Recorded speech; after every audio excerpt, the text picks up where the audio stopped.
Hi guys, welcome back to my channel. So some of you may know and some of you may not know, but um, I had, well, we had our daughter 4 days ago. She's 4 days old, and I wanted to explain to you all like the labor and delivery story because It was not normal. yeah, it was not normal. So I wanted to come on here and tell you all like all the details and everything of what happened that day. And he has to be here because a lot of it is a lot of it he knows, like you'll see, but he there's some parts that he has to explain that I won't be able to explain. So this was June 25th. I had woke up in the morning around like 7, and I was having contractions, and they weren't really bad, but I knew they were real contractions.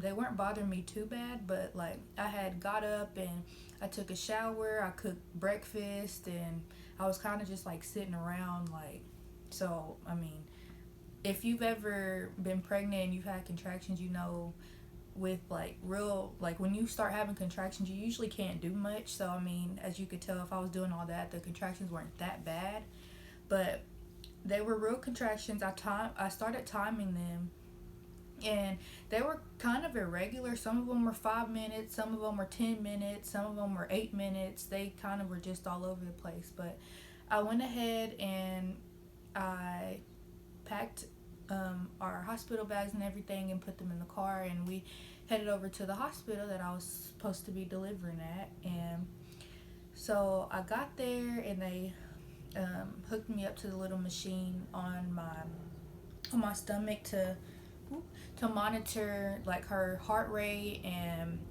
see like how consistent my contractions were. So when we got there, and they hooked me up and waited about an hour, and they came back, and the nurse had told me that my contractions were like 7 minutes apart. And then she checked my cervix to see if I had dilated or like what was happening, and nothing. I was not dilated. I was not showing like any signs of labor except for the contractions itself. And since they were 7 minutes apart, she said that I was showing signs of early labor, and early labor I could go into labor like a week from now, or like whenever. Like basically she was saying there's no way of knowing when I'm gonna go into labor, because like she was telling me to drink more water and that the contractions could stop. And whenever she went out the room, he told me, he was like, he said that I looked mad. And I was like, well, I mean, kind of, because I mean, I was like, I know I'm having real contractions. Like these aren't gonna stop. Like I know my body better than the nurse did, and I have a kid already, so I mean, I already knew what the contractions felt like. So um, I was like, I'm confused. I told him, I was like, I'm confused. Like I don't understand, because she was telling me that they were gonna send me home. So when my doctor came in there, she confirmed that it was signs of early labor and that she was gonna send me home. So we went we went home. Well, I'll start off by saying whenever we were leaving the hospital, it was kind of a walk, like kind of a long walk from the hospital to where we parked. I mean, we parked at the hospital obviously, but it was like a far walk. As I was walking to the car, I kept having like the contractions were getting worse. I had like one or two of them where I just like stopped and I just like bent over because like I couldn't walk through them. So then we get home, and I'm laying in the bed. So then I started timing the contractions again. And at this point, each time I'm having a contraction, it's making me sweat. So I'm just like, every time I have one, I'm just like tensing up, and I'm just sweating, and my legs are sweating. There's sweat on my forehead. But I laid there, and I timed the contractions for about an hour, or maybe a little over an hour. I timed them a little longer this time just to make sure that I wasn't gonna go in and get sent home. And So once I started, like, I used the this little app. It was like a contraction timer, and it told me twice to go to the hospital. But I'm just like, I'm gonna wait a little bit. Like, the contractions are getting worse, but I mean, I did not want to go and get sent home. I don't like wasting my time, so I felt like it was a waste of time that morning, and I didn't want it to go through that again. So I waited. So at this point, I'm just like, okay, we gotta go, like, right now. So I got out of the bed, and as I got up, I felt like I was peeing on myself, which obviously my water broke. And I didn't experience that the first time. Like, whenever I had my son, whenever my water broke, I was already in the hospital, and it broke um, like probably 20 minutes before I had him. So, I never experienced like my water breaking at home. So I was kind of like freaking out. So it broke, and I'm trying to walk out, like trying to walk out the room, and I couldn't do it. Like, I just like bent over and I crawled back in the bed, and like I felt like I felt like I felt her drop. Like, I literally felt her, like I felt pressure like in my butt, and it felt like I had to take a big poop. So so I was telling him, because where you walked out the room. Yeah, he was on the phone with his aunt to try and like tell her that we were about to go to the hospital, and like, because she was gonna watch her son for us while we were at the hospital. So he was trying to call her and let her know, and she said that she was on her way. And so I'm in the room by myself, and I feel this urge to push. Like, I'm literally just like, I can't move, like I'm just stuck. And then all of a sudden, like, a little bit of the pressure eased up, but it's like I still felt like I still felt like she was about to come out, and I was trying to like yell and tell him. I was like, she's about to come out, like. So I climbed to like the head of the bed, and I sat there, and like I like lifted my knees up, and I'm just like, I'm about to have her like right now. And this is where he can tell the story, because well, I remember it. Alright, so I go outside, call my auntie, right? I'm like, we're gonna leave Jeremiah with you. Are you on the way home? Cause I knew it was serious when she started sweating. And when she started sweating, that's when I was like, all right, let's go to the hospital. And then that's when I called my auntie. She said she was on the way, but my cousin was in there. She was like, if you want, just leave him in my room and let my cousin know that she was gonna be there in a minute.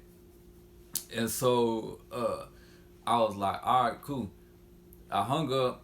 I come in. When I come in, she's standing up, and she's like, my water just broke.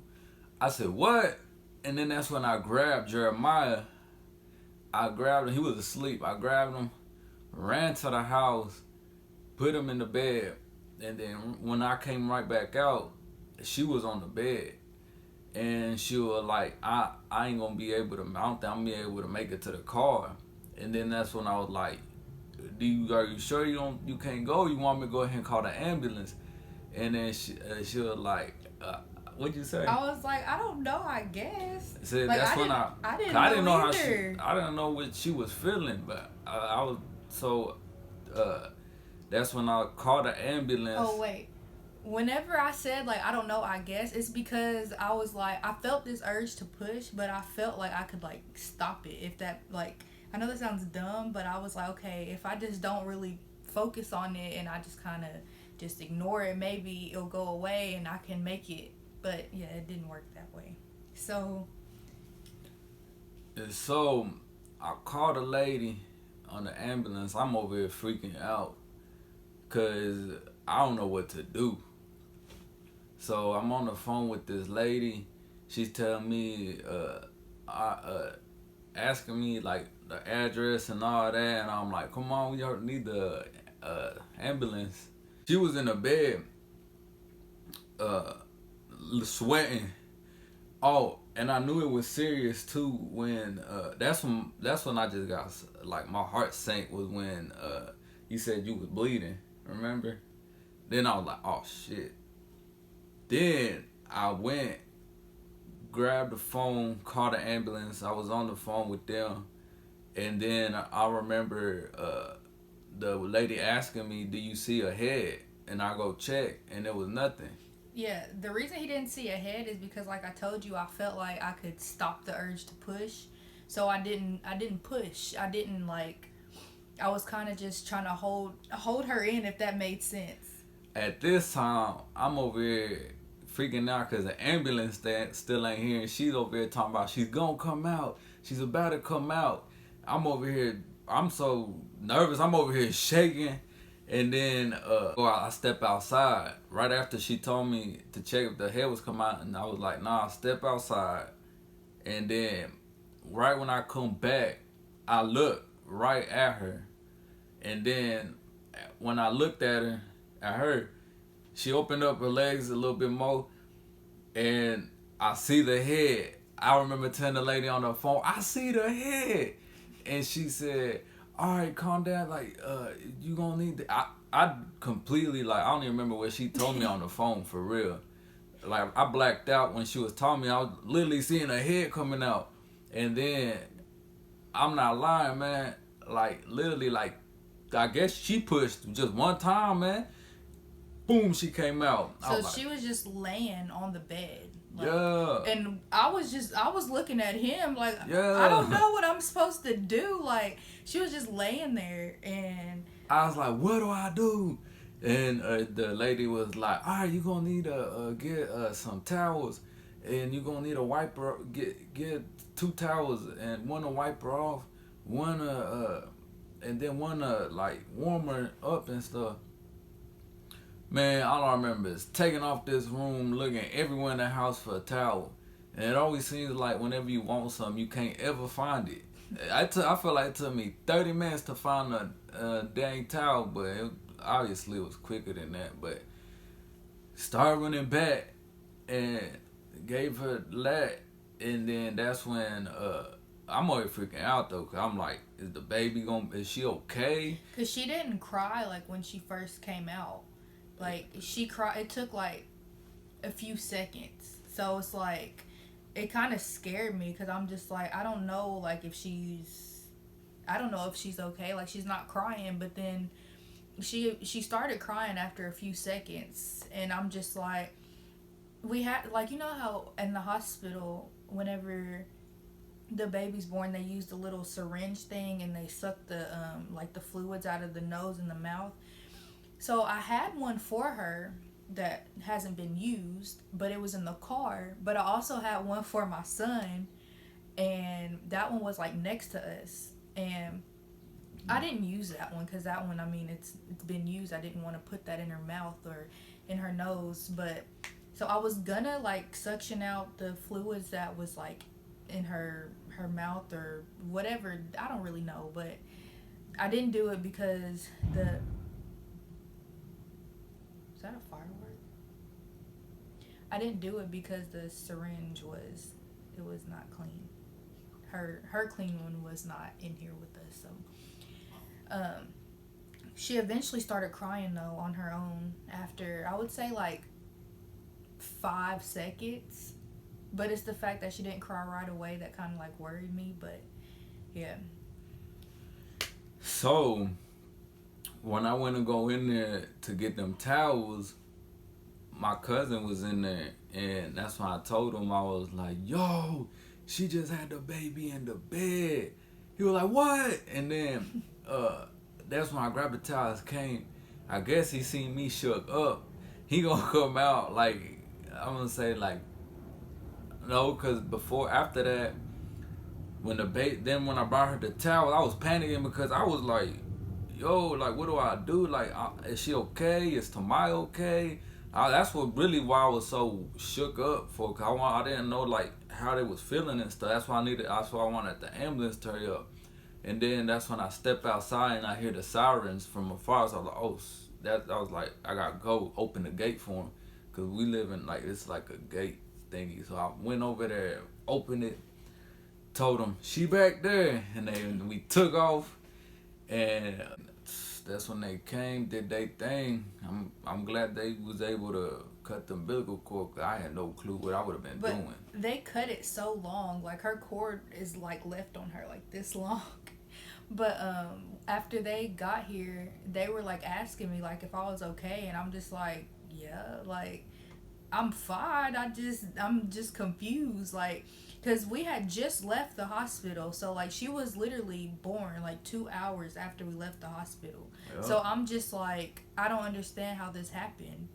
And so they bring the stretcher in here, and I get on there and I'm holding her. She's not covered up all the way, and it's just, I was still like kind of scared. So the hospital that I was supposed to go to, that I'm registered at, I didn't go to that hospital. And there's a hospital like right like 5 minutes from here, and that's the hospital that I got taken to. And they didn't have, I'm not registered there, so they didn't have any of my records or anything. But whenever we had got to the hospital, before we had got out, the paramedics were like, could they take a picture with us? So I'll insert that picture right here. So they said that they had never like that was their first time experiencing something like that.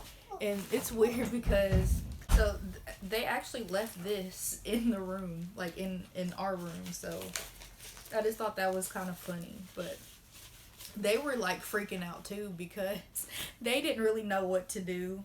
But they did a good job. But so when he left, he had to go get our son. He was crying. So, but we got there, they had us in this room, and they were asking me questions, like figuring out everything, because like I said, they didn't have my records there.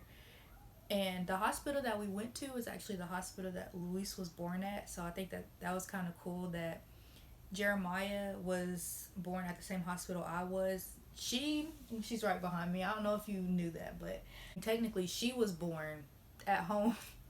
But like all her tests and everything were done at the same hospital that Luis was born in. So I thought that was kind of cool. But we they ended up keeping her, and she was in the NICU the whole time that I was in the hospital, because they said like since she was born at home and they didn't have any of my records, they ran like so many tests on her to make sure that she was fine. And they wanted to keep her monitored to make sure like her heart rate was fine, and they did labs on her, making sure that like her white blood cell count wasn't high, because they said like if she had too many white blood cells, that would mean that she had came in contact with an infection between like here in the ambulance or just anywhere. And so they kept her for 2 days. But I mean, I wanted her in there with me, but I'm also glad that like she was monitored and they made sure everything was fine with her. And their NICU there is open 24 hours. So if I was up at 2 in the morning and I was just like, I want to go see her, I can just walk down there and just go down there and hold her or whatever. But yeah, so she is home now and she's healthy and I'm fine. I have not taken any pain medicine. They kept coming in my room asking me if I wanted some Motrin or anything, and I'm just like, no, I'm fine. So I had her completely natural, no medicine during labor, obviously, no medicine after labor. They prescribed me some ibuprofen. They said just in case, because they said they know like I haven't taken anything, so they just prescribed me ibuprofen. I haven't even went and picked that prescription up. But so now I'm gonna go ahead and I'm gonna let you all meet her. So this is little Marlene. She's asleep. I don't know if you can see her face, but she has, I guess she has a cool story that she could tell. She completes us. She completes like our little family and everything. So we're just so blessed to have her, and I'm just so blessed that she's okay and nothing's wrong with her. And because that was like a really risky like labor that I had. So she's perfectly fine and healthy. Yeah, we couldn't be any more happier. So yeah, that was our wild, rare, I guess, labor and delivery story.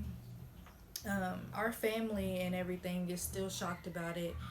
Family and friends, they say that that's usually only something that they hear about in movies. So yeah, we actually lived that, and it's crazy. But yeah, so that is it, and I will see you guys in the next video.